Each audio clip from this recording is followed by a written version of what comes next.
It should not surprise us that a God who loved the poor and the rejected would become poor and rejected for us. It shouldn't surprise us that a holy God would not leave sin unpunished, and it shouldn't surprise us that a loving God would not leave his people without hope. When we look back on it and we see the cross, there's no reason to be surprised. We can have our jaw slack in awe at the wonder and the love of God. But when you read the Bible from cover to cover, over and over again, you say, isn't that just like him?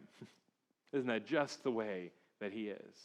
There's that great hymn, Beneath the Cross of Jesus. It says, 2 wonders I confess, the wonders of redeeming love and my unworthiness.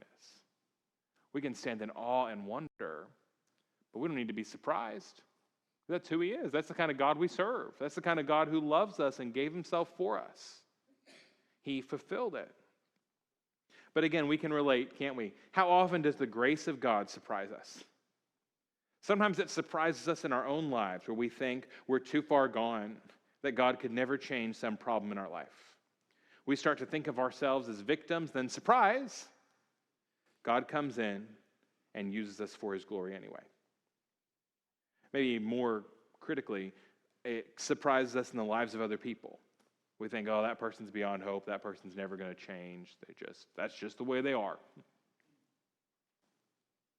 And then surprise, the God who made the lame walk, the deaf hear, the mute speak, and the dead breathe is able to change the hearts of people.